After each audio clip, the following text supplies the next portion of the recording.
we just got back from Colombia. It was me, Natalie, Ilya that went from this house. Nice. It was a real big blast. Who else went? Nylia Devora went with us. Susie Antonian. Nice. Jonah Antonian. Good group. Colombia is fucking crazy. Yeah. Is it? Yeah. I mean, I have a lot to say about it. I don't know. Well, I think we should start with the stereotypes of Colombia, which is like it's dangerous, the Pablo Escobar stuff, which kind of was like really tough to navigate because it is its history, but like that's not what it's about at all. Like it's not a dangerous place. I mean, I'm sure it is dangerous, just as LA is fucking dangerous. Like you're in the wrong spot in LA, it's horrible. You're in the wrong spot in Chicago, it's horrible. You're in the wrong spot in New York. Like any place is dangerous, but like at no time when we were there, we felt like we were in danger or anything like that.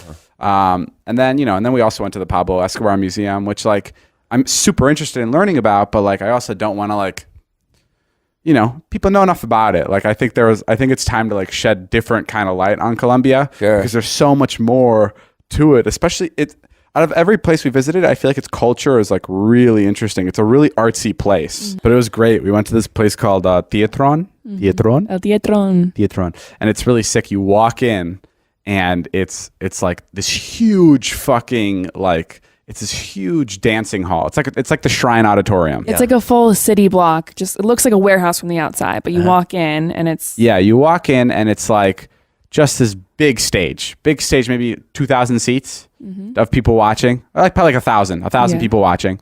And they're putting on like a drag queen show. They have like Magic Mike, like male strippers there. It's like you walked into like, the America's Got Talent set. Like there's an actual like stage, lights, with confetti. like fire, with like pyro, like fireworks are coming Different out of shows happening all the time. Yeah, different shows all throughout the night. And then like you take a left down a hallway or a right, or you go back or whatever.